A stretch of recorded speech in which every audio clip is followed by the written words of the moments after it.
என்ன வேஷம் போட்டு நாம ஒரிஜினல் தான். ஒரு கூட்டத்துக்கு போறோம், ஒரு கல்யாண வீட்டுக்கு போறோம், நாம எப்படி போகணும்? அவங்களோட கண் பார்வையில் எதுவும் படாம இருக்கணும்னா நம்ம என்ன பண்ணணும்? அப்ப கல்யாணம் என்பது 7ஆம் பாவம். அப்ப நல்லா பாருங்க, 7ஆம் இடம் நம்ம லக்னத்துக்கு 7ஆம் பாவம். அப்ப 7ஆம் இடம் சாதாரண ஒரு விருச்சிக லக்னம், 7ஆம் பாவம் தான் கல்யாணம். அப்ப அது சுக்கரனோட வீடு. கையில ஒரு அச்சு வெள்ளத்தை கையில வச்சுக்கோங்க, அச்சு வெள்ளத்தை கையில வச்சுக்கோங்க. அச்சு வெள்ளம் என்ன ஆகும்? கொஞ்ச நேரத்துல எல்லா தோஷமும் அந்த அச்சு வெள்ளத்துக்கு வந்துரு, அது உருகிடு. அதுக்கப்புறம் தண்ணீர் கொண்டு போய் போட்டுருங்க, நம்ம உடம்பு போற டிஸ்டி அச்சு வெள்ளத்துக்கு போயிருமல்லங்க. அப்ப நம்ம கையில என்ன வச்சுக்கணும் ஒரு ஐடியா வேணும்ல? எப்படி? இதே நீங்க ஒரு கர்ம காரியத்துக்கு போறீங்க, அந்த இடத்துல தீட்டுப்படுது, அந்த இடத்துல நீங்க என்ன பண்ணணும்? ஒரு கிருமி நாசம், ஒரு மஞ்சக்கட்டை ஜோப்புல போட்டு போங்க. குரு கூட வராரு, ராவணனை அழிக்கிறதுக்கு வசிஷ்டர் கூட வந்தாரா, ராமர் கூட. அது போல குரு கூட வர்றாரு. அதுக்கப்புறம் அதை எடுத்து அடக்கம் பண்ணதுக்கு அப்புறம் அந்த மஞ்சக்கட்டையை தூக்கி தண்ணியில போட்டுருங்க. அந்த கிருமி நாசம் எல்லாம் அந்த மஞ்சக்கட்டையை வாங்கிருமா. அந்த மஞ்சக்கட்டை இருக்க வரைக்கும் உடம்புக்குள்ள கிருமி அட்டாக் ஆகாதான்.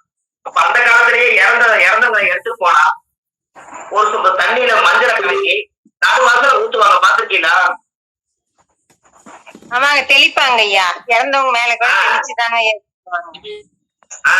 அது ஏன் தெளிக்கிறாங்க? ஆமா, ஊர்ல பிரேதம் போனா கூட ஒரு சொம்பு தண்ணி, ஒரு குடம் தண்ணி எடுத்து வாசல்ல ஊத்துவாங்க. இன்னும் கொஞ்சம் மஞ்சள் பொடி வாங்குற காசு இருந்தா மஞ்சளை காய்ச்சி ஊத்துவாங்க. ஏன்னா அந்த பிரேதத்து மேல போடுற பூவு அரகரவை பாடிட்டு போகும்போது அந்த பூவுல கிருமி நாசம் இருக்குமா. அதனால மஞ்சள் தண்ணி தொலைச்சிட்டோம்னா வாசனை எனக்கு வீட்டுக்குள்ள வராதா. அப்ப அந்த காலத்துல முன்னோர்கள் இந்த பரிகாரத்தை செஞ்சுக்கிறாங்களா இல்லையா? எப்பயுமே செய்யறாங்க ஐயா, மஞ்சள் தண்ணி செய்யறாங்க. சூப்பர். அப்போ அப்ப அந்த ஜாதகத்துல அப்ப இன்னொரு விஷயம், அந்த நைட்ல யூரின் வந்து எந்திரிக்காமையே போயிட்டாங்கன்னா அவங்களுக்கு ஒரு பரிகாரமே என்னன்னா, சவத்து மேல பொறி வீசுவாங்க. அந்த பொரிய பொறிக்கி அந்த குழந்தை கொடுத்தீங்கன்னா அந்த குழந்தை சாப்பிட்டுச்சுன்னா யூரின் வந்து அதோட நின்னுக்கு. அது இரவுல வந்து அவங்களே ட்ரௌசர்ல சட்டையில யூரின் போக மாட்டாங்க, அது நின்றுடும். தெரியுமா உங்களுக்கு அந்த விவரம்? நெகட்டிவ் எனர்ஜி இல்லைங்களா, அதெல்லாம் அப்சர்வ் பண்ணாதாங்க ஐயா, அதை எடுத்துட்டு அதெல்லாம் ஒண்ணு ஆகாதுங்க. அது வந்து அந்த தோஷம் எல்லாம் பாதிக்காது. அந்த காலத்துல வாழ்ந்து போனவங்களோட அவங்க அந்த குழந்தைகளுக்கு கொடுப்பாங்க அந்த காலத்துல. அதெல்லாம் ஒரு பெரிய விஷயமா நினைக்காது, அது நெகட்டிவே கிடையாது. இவங்க பொரிய மேல வீசுவாங்க, ஒரு 10 பொரிய வாங்கி அந்த குழந்தைக்கு கொடுப்பாங்க. அந்த குழந்தைக்கு அந்த நெகட்டிவ் எனர்ஜி நீங்க சொல்றது இது போனதுக்கு அப்புறம் வாழ்நாள் முழுவதும் அவர் யூரின் போய் அவருடைய யூரின் வீட்டுக்குள்ள நெகட்டிவ் வைக்கிறது ஒரு நாள் நின்று போயிருந்தாங்க. புரியுதுங்களாமா? புரியுதுங்க. அதாவது எப்பவுமே நல்லா பாத்துக்கங்க, நீங்க இந்த லக்னத்துல மாந்தி இருக்கிறவங்க பிரேதஸ்தாபம் லக்னத்துல மாந்தி யாருக்கெல்லாம் இருக்குதோ அவங்க இறக்குறத நேர்ல பாப்பாங்க. உங்களுக்கு தெரியுமா அந்த ரகசியம்? தெரியாதுங்கய்யா, இன்னொரு தடவை சொல்லுங்க. லக்னத்துல மாந்தி யாருக்கெல்லாம் இருக்குதோ அவங்க இறக்குறத வாழ்க்கையில ஒரு நாள் நேர்ல பாப்பாங்கன்னு. இறக்குறத உண்மையா சொல்லுங்க. அப்படிங்களாங்க? தெரியலங்கய்யா. ஐயா சொல்லுங்க. ஆமாங்கய்யா, கரெக்டுங்க. உங்களுக்கு லக்னத்துல மாந்தியா? ஐயா ஆமாங்கய்யா. நீங்க இறந்தது பாத்துக்கிறீங்களா? பாத்துருக்கேன். ஆத்துல ஒருத்தர் கண் முன்னாடி இழுத்துட்டு போனாங்கய்யா. அது இறந்த உயிர் விட்டு அந்த உடம்பு டவுன் ஆனது நீங்க பாத்துருப்பீங்க.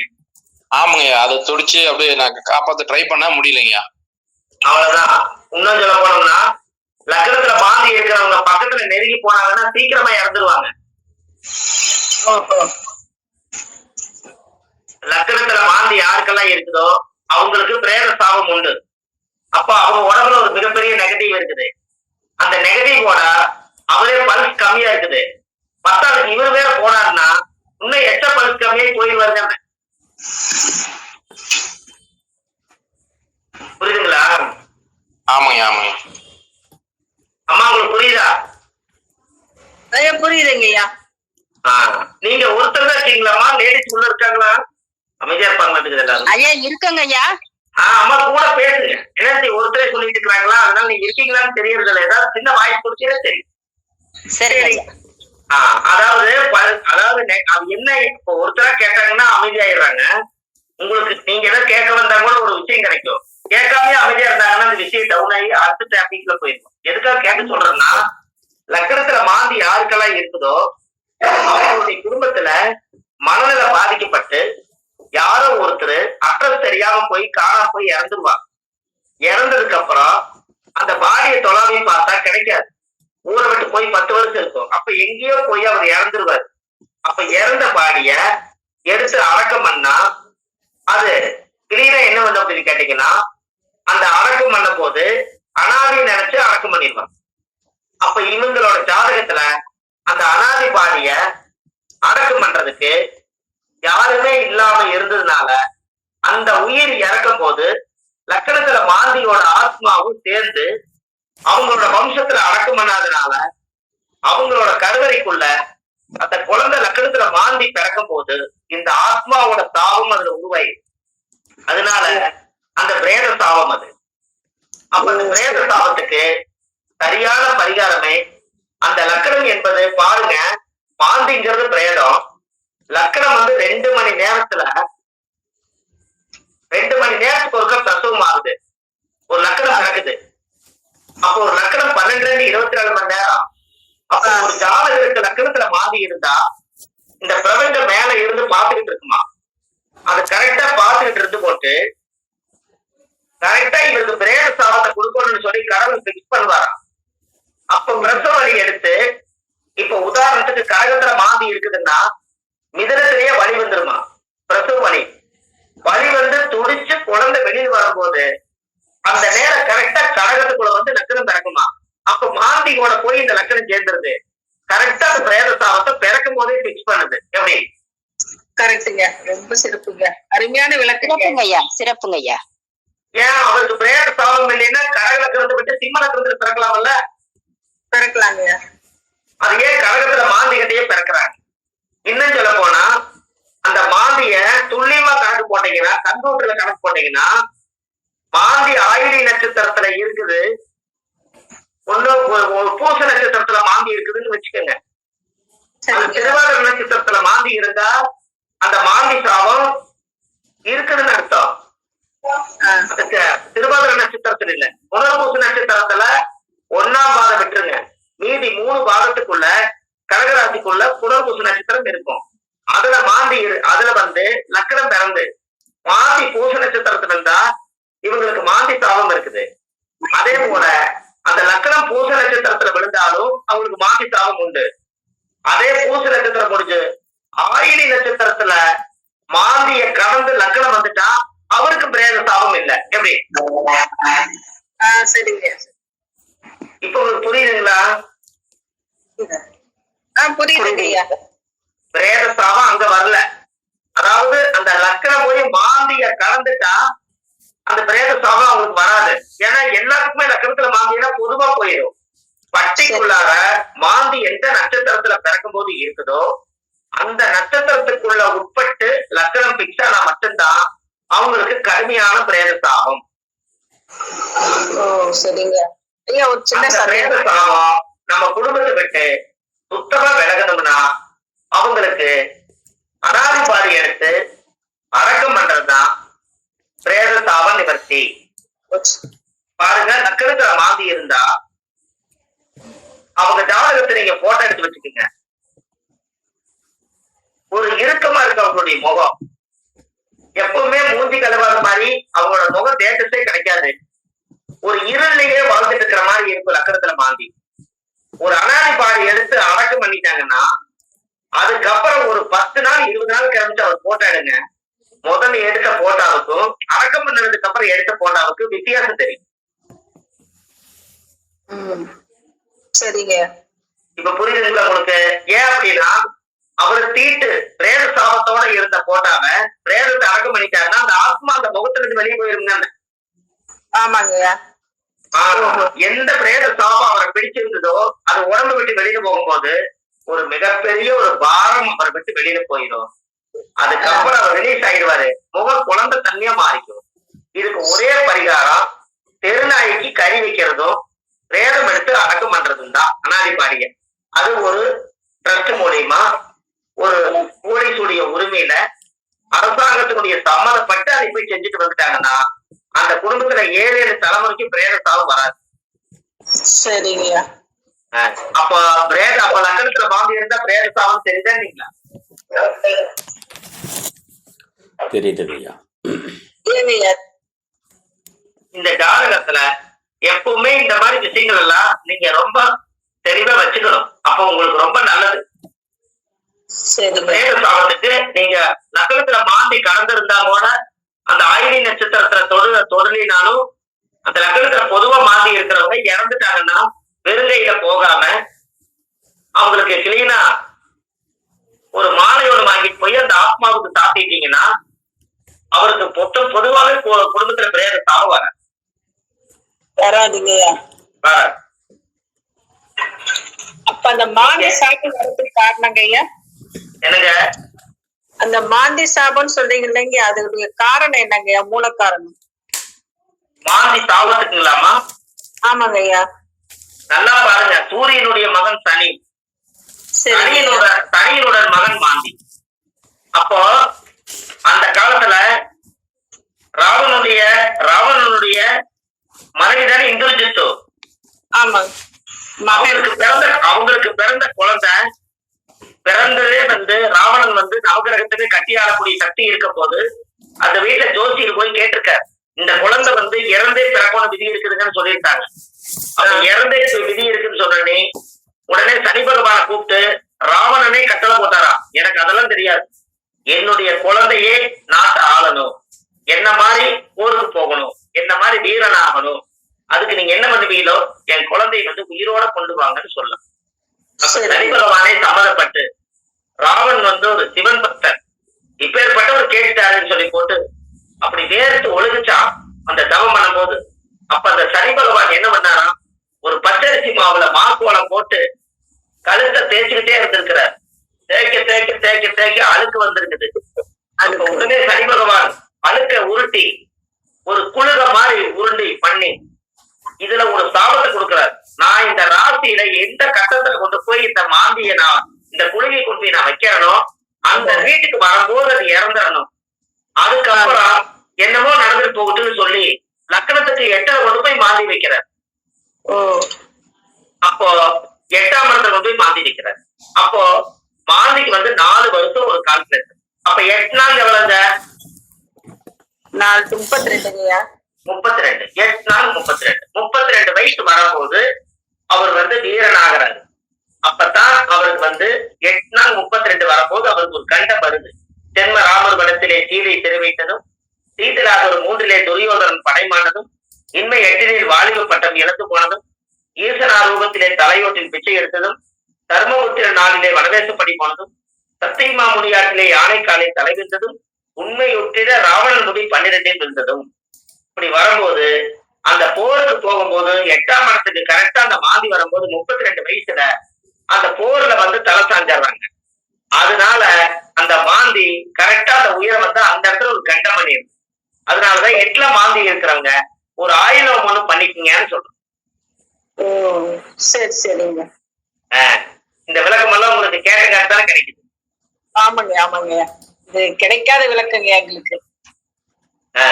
8ஆம் இடத்துல 8ஆம் இடம் என்பது ஆயுதஸ்தானம். அங்க மாந்தி குழுக நினைவு குடிச்சவரா. அப்ப ஏதோ ஒரு அவங்களுக்கு 8ல மாந்தி இருக்கிறவங்களுக்கு எப்போதுமே ஒரு மரண பயம் இருக்குமா, படுத்திருப்பாராமா, இந்த பேரன் கலந்து விழுந்து நம்மளே விழுந்து சித்துருவோமோ அப்படின்னு அவரே நினைப்பாரா.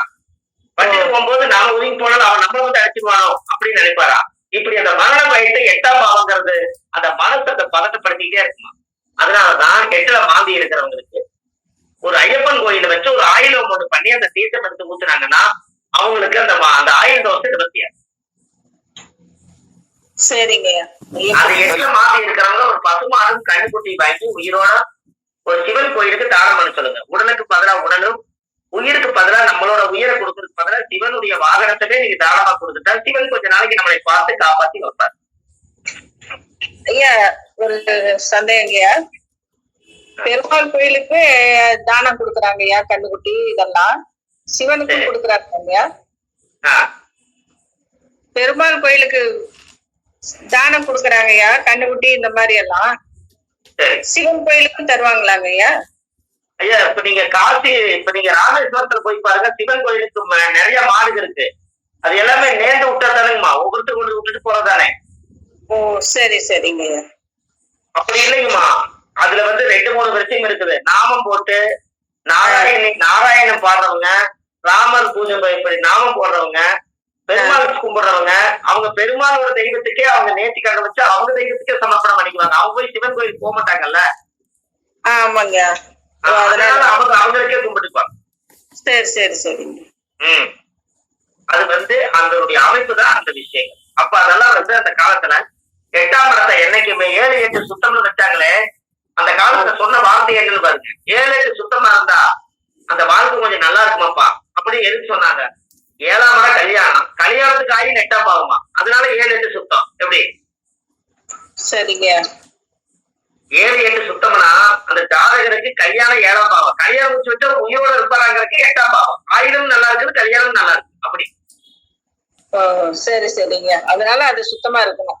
அந்த காலத்துல சொல்லியிருக்காங்க. காலத்துல முன்னோர்கள் இருக்கலாம், இல்லாமல இல்ல, இல்லாதவங்களுக்கு என்ன பண்ண முடியுங்க, அப்படி சொல்லியிருக்காங்கன்னு நான் சொல்ல வரேங்க. அதாங்க 7-8 சுத்தமாப்பா, 7-8 சுத்தம் இவருக்கு இன்னும் நல்லா இருக்கும் அப்படின்னா 7ஆம் பாவத்தை இந்த பாவ கிரகங்கள் இருந்தாலும் அவர் கொஞ்சம் கஷ்டத்தை ரொம்ப அனுபவிக்கிறாரு. 8ஆம் பாவம் 8ஆம் பாவம் மங்கலியமா போச்சு. கட்டின தாலி அந்த காலத்துல மங்கலி இறங்கிடக்கூடாதுங்கிறதுக்காக அட்டமன் அதிர்ஷ்டை மாநிலம் திட்டமாய் இருந்துட்டு மற்றவுடன் மனங்கள் செய்தால் மணவாளன் இறந்து போவானாம் அப்படின்னு ஒரு கவி உண்டு. அட்டமன் அதிர்ஷ்டை மாநிலன் திட்டமாய் இருந்திடில் மற்றவுடன் மனங்கள் செய்தால் மணவாளன் இறந்து போவான். 8ஆம் இடம். அதில் தேய் மால் நீலன், தேய்னா செவ்வா, மால்னா புதன். தேய் மால் அட்டமன் தேய் மால் நீலன், நீலன்னா ராகு.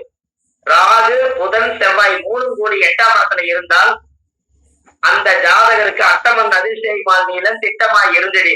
அதுக்கு தகுந்த மாதிரி ஜாதகத்தை சேர்த்துட்டீங்கன்னா மணவாளனுக்கு ஆயுள் பிரச்சனைகளை உண்டு பண்ணி விட்டுருங்களா. அப்ப நீங்க தெராசு மாதிரி வச்சுக்கோங்க.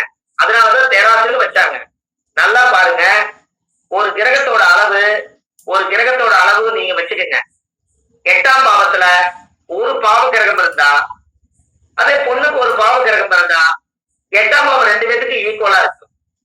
8ஆம் பாவத்துல 2 பாவ கிரகம் இருந்து ஒருத்தருக்கு ஒரு பாவ கிரகமே இல்லைன்னா யாருக்கு பாவ கிரகம் இருக்குதோ அவங்க ஜாதகத்துல தோஷம் அதிகம். அப்ப 3 கிரகம் இருந்து ஒருத்தருக்கு இல்லாம கட்டி வச்சா இந்த 8ஆம் பாவ தோஷம் போய் ஒண்ணும் இல்லாதவங்களோட தலையில ஏறி உட்கார்ந்தே குருவி மண்டையில பனங்காய் வச்சது போல கீழே விழுந்துருவார். இதைத்தான் சொல்ல வருது. கண்டிப்பா கண்டிப்பாங்க, அது சரியாவே இருக்குதுங்க. அதுக்குதான் அன்னைக்கு ஒரு படிச்ச எத்தனை வருஷங்க, 13-14 வயசுல கவி பாடணும். எங்க ஊர்ல எல்லாம் திருவள்ளுவர் குளத்துல பிறந்திருக்கிறதுனால கவி சொல்லலைன்னா ஜோசியம் சொன்னா எடுபடாது. அதனால கவி கொஞ்சமாவது ஒரு 300 கவியாவது படிச்சு வச்சுக்கணும் பாரு. 1000 கவி படிக்கணும். அவங்க பெரிய சவால் விட்டா 300 கவி படிச்சு வைக்கணுங்க. 300 கவி படிக்கலைன்னா ஜோசியரே கிடையாது எங்களுக்கு. நாங்களாம் அது ஒண்ணு கூட படிக்கலைங்க. என்னங்கம்மா? அந்த மாதிரி புத்தகங்கள்லாம் இன்னும் நாங்க ஒண்ணு கூட படிக்கலைங்க. அதனால நம்ம அடிக்கடி நாங்க முதல்ல கவி சொல்லுவோம். காலங்கள் மாறிட்டே வருது, கவியை ஷார்ட்கட் ஆக்கிட்ட, வேற வழியே இல்லை. அதனால இந்த பாட்டெல்லாம் ஒரு ரெக்கார்டு இருக்குது, நீங்க அப்படியே எடுத்துக்கோங்க. அட்டமன் அதிர்ஷ்டை நாளைக்கு சொல்லலாமல்ல. நீங்க யாராவது திருமண பொருத்து பார்க்க வர்றாங்க, திருமண பொருத்து பார்க்க வந்தா இந்த பாட்டு நீங்க சொல்லலாம். பாருங்க, ஒருத்தருக்கு 7-8 சுத்தம் இருக்குது, ஒருத்தருக்கு 7-8 சுத்தம் இல்ல. நாளைக்கு திருமண வாழ்க்கையை நான் வேணா பொறுத்து போட்டு தர்றேன். நாளைக்கு பிரச்சனைன்னு வந்தா நீங்க என்ன கேட்க கூடாது. ஏன்னா அப்படிப்பட்ட ஜாதகத்தை சேர்த்தப்ப உங்க கட்டாயத்துக்காக சேர்க்க முடியாது. ரூல் படி இப்படி பஞ்சாங்கத்துல இருக்குதுங்க. இதுக்கு மேல ஜோசியர் காரணமாக மாட்டாங்க. வேணா நீங்க இதை கட்டாயப்படுத்தி அந்த கல்யாணத்தை முடிச்சோடனே நீங்க உங்க குழந்தைகிட்ட போய் பூக்கெட்டு செஞ்சுக்கீங்க. ஜோசியர் உங்களுக்கு உரிமை கொடுக்க மாட்டேன்னு சொல்லிடுறேன். கண்டிப்பாங்க. இல்லைன்னா நீங்க என்ன பண்ணிருவீங்க, நட்சத்திரப்படி எல்லோரும் திருமணம் பார்த்து கொள்ளாம ஒரு புக் இருக்குது 10 ரூபாய்க்கு. அந்த புக்ல இந்த நட்சத்திரத்துக்கு 7 பொருத்தம் இருக்கு, செஞ்சு வைக்கலாம்னு இன்னைக்கு எல்லாருமே சொல்றாங்களா இல்லையா? ஆமா ஆமாங்க சொல்றாங்க. அதை சேர்த்து வச்சு 12 வருடம் 24 கட்டத்தை ஆராய்ச்சி பண்ணாம, தசாபுக்திகள் 2 ஆராய்ச்சி பண்ணாம, புத்திநாதன் 2 ஆராய்ச்சி பண்ணாம, அந்தரநாதன் 2 ஆராய்ச்சி பண்ணாம, இந்த லக்னாதிபதி கெட்டு போச்சா, அந்த லக்னாதிபதி கெட்டு போச்சா, குடும்பாதிபதி கெட்டு போச்சா, சகோதராதிபதி கெட்டு போச்சா, மாங்கல்யாதிபதி கெட்டு போச்சா, இந்த ஜாதகருக்கு 2 பேருக்கு புண்ணியம் செஞ்ச ஜாதகமா, இது பாவம் செஞ்ச ஜாதகமா, இதுக்கு குழந்தை பாக்கியம் இருக்குதா, இதுக்கு குழந்தை பாக்கியம் இல்லையா, இதுக்கு தாம்பத்திய வாழ்க்கை இருக்கா, இதுக்கு தாம்பத்திய வாழ்க்கை இல்லையா, இவங்க 2 பேருக்கு ஆயுள் பலம் எப்படி இருக்குது, இவங்க தாய் தந்தையோட ஆசீர்வாதம் எப்படி, இந்த பக்கத்துல தாய் தந்தை ஆசீர்வாதம், சாமனார் முடியாதா, இது எல்லாத்தையும் வச்சு நீங்க இதனுடைய சமாச்சாரத்தை இத்தனை நீங்க தெரிஞ்சு இது திருமண பொறுத்து பார்த்தா வடிகட்டி கொஞ்சம் தான் எடுக்க முடியும். இவ்வளவு விஷயம் கிடைச்ச பிரச்சனை. இது எதுவுமே இல்லாம நட்சத்திர பொறுத்து கட்டி வச்சு எப்படி இருக்குங்களா? கண்டிப்பா முடியாதுங்க. இப்ப சொல்லுங்க. ரொம்ப சிறப்பு. அருமை அருமை சிறப்புங்க. அதுக்கப்புறம் அந்த மூலிகை பெட்ரோல்ல நினைச்சு பயர் பத்த வச்சீங்கன்னா பெட்ரோல் இருக்க வரைக்கும் எரிஞ்சிட்டு அந்த மூலிகை எரியாது. அதுக்கு அடுத்தது கண்ணாடி பாக்குற முகம் பாக்குற கண்ணாடியில போய் அந்த மூலிகையை நீங்க கொண்டு போய் ஒட்ட வச்சீங்கன்னா அந்த பாதரசம் சரிஞ்சு கீழே விழுந்துரும். அதுக்கப்புறம் சொல்லுங்க. தண்ணியில தண்ணியில விட்டீங்கன்னா அது எதிர்த்து போகும், இரும்பு கட்டாகும். இதெல்லாம் தான் ஒரிஜினலா இவ்வளவு தூரம் அந்த காலத்திலேயே இவ்வளவு ஒரு சக்தி வாய்ந்த மூலிகை எல்லாம் பெரிய பெரிய சித்தர்கள் வந்து இதை கண்டுபிடிச்சு அந்த காலத்திலேயே இதை அனுபவப்பட்டிருக்காங்க. அதனாலதான் அடுத்த பிறவியில் இருந்தா புண்ணியம் செஞ்சு வைப்போம், ஒரு சஞ்சீவி மூலமா பிறப்புமேன்னு சொல்லி ஒரு விதியை உருவாக்கி வைக்கிறோம். ரொம்ப ரொம்ப சந்தோஷங்க. உங்களுக்கு அந்த பதிவு நல்லபடியா கிடைக்கும். நாங்க கூட பட்டு வரும் மூலிகை மரமா பறக்கணும்னு வேண்டிக்கிறோம் ஐயா. நீங்க நல்லா யோசிங்க. உங்க வீடு நீங்க என்னைக்கு கட்டினாலும் ஒரு மர கதவுல நிலவு செஞ்சு வைங்க. ஒரு மர கதவு செய்யறீங்கல்ல, நிலவு கதவு, அது ஒரு மரம் வாங்கிட்டு வந்து அந்த ஒரு மரத்திலேயே நீங்க நிலவு கதவு செஞ்சிடணும். அந்த நிலவு செய்யணும். நிலவு செய்யறீங்கல்ல, அந்த நிலவு செய்யறது ஒரு மர கதவுலதான் செய்யணும். மாறி மாறி கதவுல வந்து மரங்கள் இருக்கக்கூடாது. அப்பதான் அந்த நிலவுக்கு உயிர் வருமா.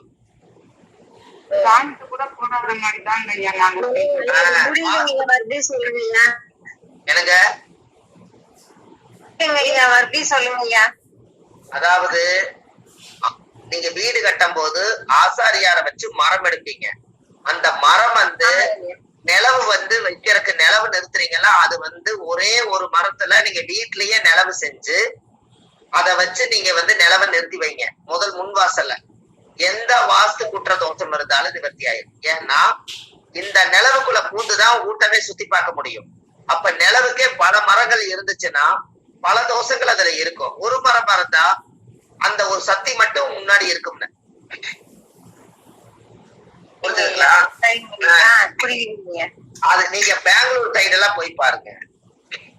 பெங்களூர் சைடு எல்லாம் போய் பாத்தீங்கன்னா முதல்ல நிலவு கதவுக்கு வந்து சரியா மஞ்சள் எல்லாம் தேய்ச்சு பொட்டு சந்தனம் எல்லாம் வச்சு பூவெல்லாம் வச்சு காலையில 6 மணிக்கு விளக்கு போட்டுருவாங்க, கடவுள் வீட்டுக்குள்ள வர்றாங்கன்னு சொல்லி. இங்க நம்மாலு வந்து கடவு நிலவுல போய் நடுச்சென்றுல உட்கார்ந்து சிகரெட்டை பத்த வச்சு ஊதிட்டு இருக்கிறாரு. எப்படி வரும் கடவுள்? காலையில எந்திரிச்சு வாசப்படியில உட்கார்ந்து சிகரெட்டை ஊதிட்டு அவர் ஏதோ விஞ்ஞானம் மட்டும் கண்டுபிடிச்சிட்டு இருக்கிறாரு. வர்ற கடவுளையும் தடுத்து அப்புறம் இப்படி வேலை செய்யுங்க. பெங்களூர் சைடு எல்லாம் போய் பாத்தீங்கன்னா இந்த விஷயம் எல்லாம் நடக்கும். பெயிண்ட்லயே போட்டு வச்சிருக்காங்க ஐயா, மஞ்சளே கிடையாது, மஞ்சள் குங்குமம் எல்லாம் கிடையாது. அதனாலதான் அந்த காலத்துல ஒருத்தருடைய வாழ்க்கையில ஆதி காலத்துல முன்னோர்கள் வாழ்ந்ததெல்லாம் பயரம் பாஞ்ச மரம் எதுன்னு உங்களுக்கு தெரியுமா?